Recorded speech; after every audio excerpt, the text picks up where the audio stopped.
Welcome back, ladies and gentlemen, to another bar rescue. Today we're going over to Park 77, also known as Season 4, Episode 20, Sticky Situation. Now that's what I call a sticky situation. A family-owned bar is put at risk when the son's excessive drinking and poor management choices begin to attract an X-rated clientele. You know, I heard that they did some porn here. We learn here very quickly that the owner of this bar actually let a porno movie be filmed in the bar. Ooh, a pornography movie? And it's his family-owned bar, so his family knows about this too. Supposedly, too, you could just find this so easily, and you just see him standing in the background of the porno. But that's Angela. This freaking Angela. Standing around watching it. In 2011, Tano Basso, an electrician with family history in the bar and restaurant business, decided to buy a bar of his own. This bar is my dream, and I put my heart and soul into this place. And that's why you ended up on Bar Rescue? Your heart and soul, huh? I was excited to bring family aboard. And then for funding for the bar, he ended up going to his older brother Wayne and then brought in his two nephews, Tommy and Angelo. Each with an equal 25% share. And honestly, things would probably be fine here if it wasn't for Angelo. But then like they always say, Park 77 was very successful in the beginning, but since Tano and Tommy both have other business responsibilities, the day-to-day management of the bar fell to Angelo. It was an experience I can cross off my bucket list. Yeah, that's the motherfucker you want in charge of your bar when you're not there. Apparently, too, Angelo wasn't much of a drinker before he started working at the bar, and then he became what they call Joe Party Animal. He turned into Joe Party Animal. Oh, here comes Joe Party Animal. Angelo, as a manager / owner, he's horrible. And then apparently, too, he encourages all the bartenders to drink with him, so like just now they're just constantly wasting money. All right, let's drink. Shot? Hey, Angelo, what's the coolest thing you've done in this bar? We shot a porno in this place. Oh, sick. Can I see it? It happened on our couch. It happened on the bar. Did they really need to insert some porno sounds there?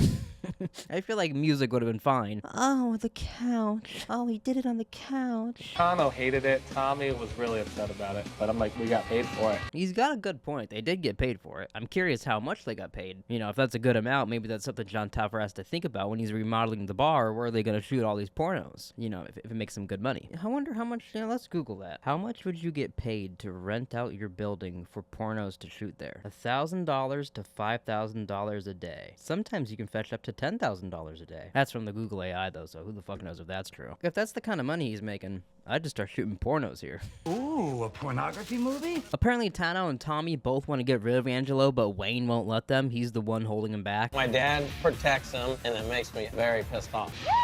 Let's do this! All right, what are we doing? This guy might be one of the biggest fucking idiots you've ever seen on the show. No offense, but just looking at him, you could tell he's a fucking idiot.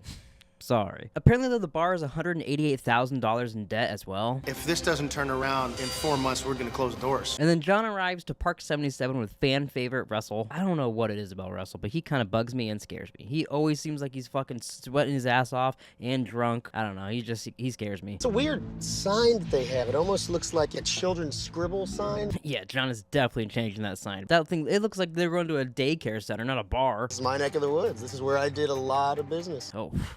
You don't want to know the kind of business Russell did here. Oof. There's a reason they call him Dirty Dog Russell. So then because he's from this area, John asks Russell if he knows anything about the bar, if he knows the reputation or anything like that. You know, I heard that they did some porn here. Of course that's the thing you know, Russell. Yeah, I'm sure you know the whole layout of the bar just because you've seen the porno so many times. They did some what here? And then according to Russell, they ended up filming this porno while the bar was open, and then that ended up scaring away some customers, surprisingly.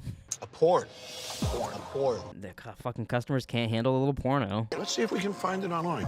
Whoa, John, I didn't know you did it like that. Just right there in front of Russell, you're just gonna be like, oh, hey, let's see if we can fucking find that porno. Look what I found. In 30 seconds. Damn, he's a fucking porno pro. 30 seconds, and he's like, got it. Look right here. That's the bar. New record. So basically, they're having sex on the couch. It's disgusting. Look, watch. Ask me again. Tell me another porno. I could totally find it. But that's Angela. This freaking Angela. Standing around watching it. Hey, at least he didn't join in. You don't want to see that. Ugh. There's the freaking couch. And you notice there's no women here? And then because there's no women here, John ends up sending 2 girls from the local market to get into this bar for recon. Can I have a margarita? Mai Tai. Mai Tai is actually invented here in Oakland. Okay, nerd, no one asked. Well, Mai Tais, actually. No one cares. So you should know how to make a Mai Tai. I'm just kidding. He actually ends up telling Jon they're watching this bartender actually make Mai Tais, and she's completely failing, and he's like making fun of her for it. Pineapple juice doesn't go in a Mai Tai. Oh, got some red. Automatically know it's wrong. Even though it looks nothing like a Mai Tai, she ends up trying to drink anyways, and by the look on her face, she absolutely hates it. I mean, it was disgusting. Honestly. And then while they're watching all of this go down in the bar, Angela's been drinking the whole time alone and with customers. How many drinks has he had? He's pouring himself pretty hefty shots. And then Jon and Russell notice too that he's drinking in front of his family and nobody seems to give a fuck. It's because they've talked to him so much that they've just stopped caring, but they all see it. They don't seem to care. Nobody seems to care about it.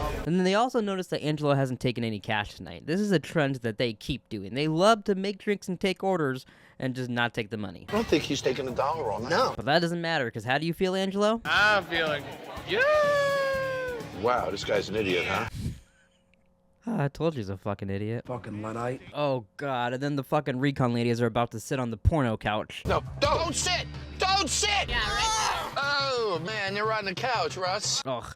And then, of course, that's Jon's last straw. Now he's gonna head into the bar and go yell at everybody. Be like, hey, get off that porno couch. That's gross. Disgusting. I can't let them sit there. When those girls find out what they're sitting in, they'll never come back. I mean, we don't know that he didn't clean the couch. For all we know that they filmed the porno here and then had cleaning ladies come and extensively clean the entire bar.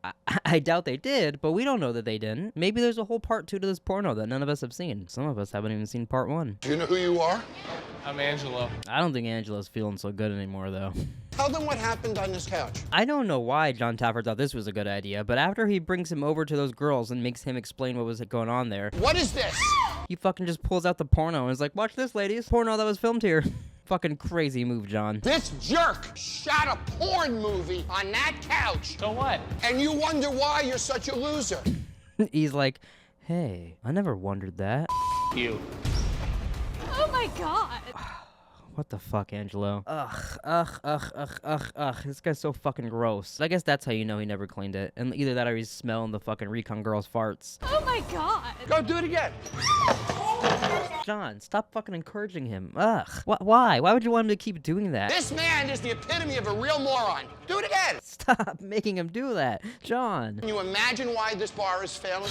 Meanwhile, his older brother, too, is just sitting right there watching him rub his face in the couch, smelling all the farts. You're his big brother. What do you do about it? Why the is he here? And then Angelo got all hyped up on, like, porno couch stink and runs over to the bar and starts pouring shots for everybody. Do a shot.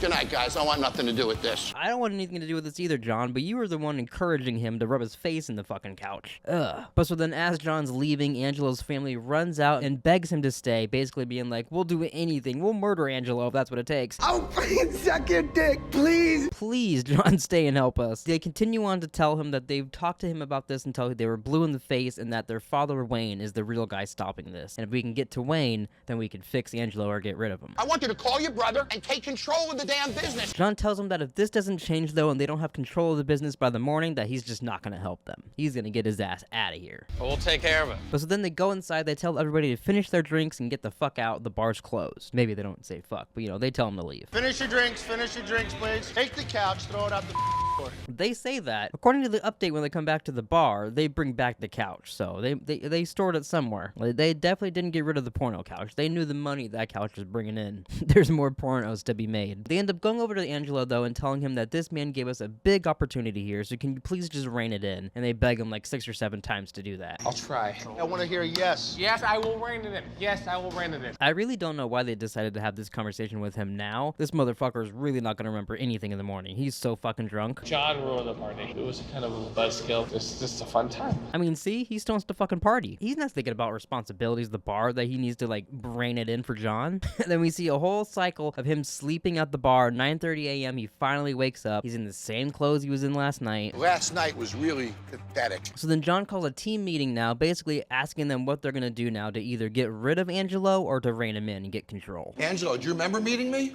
Vaguely. Fucking told you that Tallywhacker ain't remembering shit. Although if I put my face on that couch, I'd say the same things. Like, yeah, I don't remember anything that happened last night. If I put my face on any couch, that wasn't me. That was some other dude. I'm grown up, man. And you think Daddy's gonna keep protecting you. And then Jon makes Wayne watch something no father should ever see. I want you to see this. Oh my god. He didn't actually show him sniffing the couch, but I kind of wish he did. I mean, a year ago, he shoots a porn movie in here. You know about this? Fuck, I'm surprised he didn't just pull out the porno and show the dad like you've been doing to everybody else, John. Customers in the room at the time. We got paid for it. What else you want me to say? What's done is done. I still need to know how much money he made from that thing. Did he make 1,000, 5,000, 10,000? Did he make like $200? What's the amount of money here? You're so pathetic, I can't even scream at you. Why you call me pathetic? That's saying something, because I've seen Jon Taffer yell at every motherfucker he can. And then John asks Wayne if Angelo wasn't in the family, would he still be working here? It's a tough one. That's not really a tough one. You know the answer is no. There's no fucking way he'd be working here. And then now it's bartender time for John. He does the bartender test for them, which is where he weighs the bottles previously, like the past 3 days or whatever, and then shows them how much money they've been spending. You poured $16,000 worth of liquor, gave away $7,500. Holy shit, guys, that's a lot of fucking money. I guess it's mostly Angelo, but fuck. Based on a single weekend, your loss, $7,539. That's $360,000 he's giving away a year. I'm gonna change. I can change, I can change. I can learn to keep my promises, I swear it. I don't believe him for a heartbeat. And then John brings up too that if Angelo gets fired, that his stock should revert back to Wayne. So just to make sure he gets fucking nothing out of this bar. But then after that, Angelo ends up telling him, actually kind of begging him to be like, just test me, please. I can change, please. Test me. Test me. I know I can do this. I'll prove it to you. And then John tells him though that if he has one drink in this place that he's fired and gone with no stock or anything. And then as part of that test now, Angelo is in charge for the stress test night and his brothers are going to watch but not help at all. I want you guys watching him like a hawk, but not helping him. And then in between here, Russell steps in and teaches everybody how to make Mai Tais since they didn't know how to do that in the beginning. Fucking nerd won't shut up about it.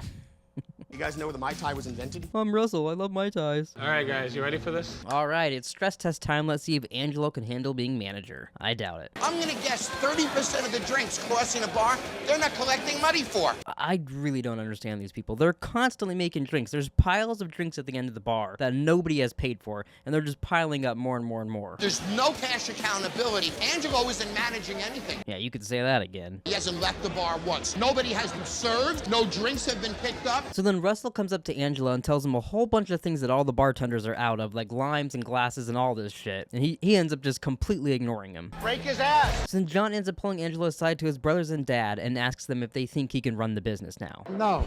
So we got a freaking problem. And then John tells him after seeing what he saw tonight, until they get another manager for this place, he cannot help them. All right, guys, bar's closed. Time to go. And then a little bit later, they end up having a family meeting about the bar, and we figure out that Angelo's been working here for 3.5 years. I don't know if I missed that in the beginning or something, but this motherfucker's been working here 3.5 years, and during the stress test is asking like where limes were and shit. What the fuck, Angelo? Lime juice?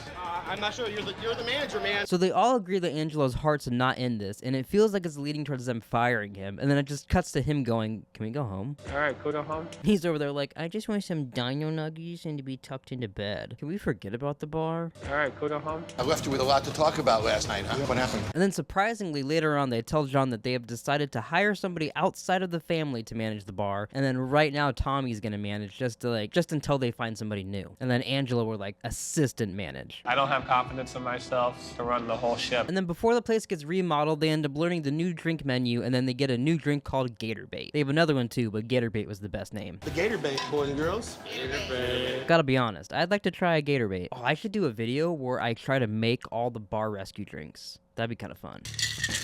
Are you guys digging this? And then according to John, he has the best idea to get women into this bar. I'm putting in 3 butt funnels. Whoa, I didn't know ladies like to butt chug. That's something I didn't know about. Butt funnel 1, butt funnel 2, butt funnel 3. So he's actually putting in a dance floor into this place, and apparently in between like the slots of the tables or something, like when you scoot through, it's called a butt chug, and it causes you to look the girl in the eyes and you fall in love. I've never heard of this before in my life. A girl and a guy go through here. They look in each other's eyes. I'll see you in 36 hours. And then 36 hours later, the bar is remodeled and is ready to be shown to the gang. And then before revealing the bar, John says a few things that he liked and disliked about the bar. But what really got me was the porn movie. Yeah, that got me too, John. Ooh, a pornography movie? You ready, Tom? I'm ready. Now called the Lister, and all that's really different is it says the Lister on the windows, and they have a big red sign out front. And then in the patio now they have like fireplaces and shit. But you know, nothing like outrageously different. And then this stuff's always fucking weird that Jon does. Jon named the bar after Frederick Lister Byrne, who was the first president of San Francisco State University. That's supposed to be like a tie-in with the college to bring in some college girls into the bar. Wow, great tie-in. But you know, nothing to do with Wayne or anything with their family. It's this fucking Lister dude. Or Frederick if you're nasty. Ready to see the inside? And then I gotta be honest too, the inside looks pretty much the same. Kind of looks like every other bar we see on the show. Except some of the lighting is different, and then behind the bar was kind of painted a little too. They added a dance floor and then a bunch of creepy pictures of that dude Lister. They're just fucking photoshopped pictures of him everywhere. It's all creepy. But the dance floor is kind of cool, I guess. I would say the biggest difference is the bar. The bar looks pretty nice, but everything else is practically the same. And then now they go out to the patio where they have a bunch of ping pong tables, beer pong tables, and then fireplaces everywhere. I never thought it would be this cool. Oh boy, and then Jon brings up his fucking butt funnels again. The butt funnels create social interaction. You know, Jon, I would say most people don't like social interaction in their butt funnel, but some people really like that in their butt funnel. Bars with social interaction make money. And then apparently too, he designed behind the bar to look like the cosmetic areas for like girls to get makeup, but it just looks like a fucking bar. Does this remind you of the cosmetics section in the department store? Yeah. All right, it's relaunch time now. Let's see how the boys do when it's now the Lister and not Park 77. Are you ready to party at the Lister? It was a little bumpy in the beginning. They were very slow making drinks, but by the end, you know, of course they did everything well. You're all working together. It also helps that in the stress test, it was like one dude doing shit. Now they had everybody else helping out too. And then Jon says his goodbye to the family. He gives them all a group hug and then tells them his job is done here. That's a good rescue. That's a good rescue right there. So now 6 weeks later after the relaunch, the Lister has generated $73,589 in revenue, increasing the total sales by 20%. Angelo is still sober and continues to support Tommy as assistant manager, and it also mentioned that Tommy is manager, of course. So then now it's the years later update / the revisited episode of this. Jon revisited the restaurant in 2016, and they'd taken down all the posters that he put up. They put back the couch in the middle of the bar, and they had a ping pong table in the middle of the dance floor as well. This is our dance floor that we don't use. Apparently because nobody used the dance floor, so they said, fuck it, let's put some ping pong in here. The name, the Lister, is just horrible. I just think Jon Taffer is full of He thinks he knows what he's doing here, but he doesn't. Fuck. Tell us how you really feel, Angelo. And then in that episode where they revisit, Jon ends up sending 2 girls to the Lister to check out how they're doing now, and the place is like practically dead. There's like 4 people there, including the 2 girls he sends. I thought the Lister concept was horrible. And then unfortunately, the Lister closed in March / April of 2021. I tried for a week or two, and people would Fucking Angelo. All right, ladies and gentlemen, well, that was the Lister / Park 77. That was a weird fucking episode. Fucking Angelo sucked, and by the end of the episode, he seemed to be in bad blood with Jon Taffer. As far as I saw, no update on the rest of the family, so I don't know how that's going. Tano is nowhere to be found. Tommy, he's there only from like 2 hours, then he's gone too. But all right, boys and girls, I hope you guys enjoyed this video. Thanks for taking time out of your day to hear me yap about some bar rescue, and we'll see you guys next time. Peace out, Girl Scouts. And remember, if you're gonna make a porno in your bar, at least clean the couch.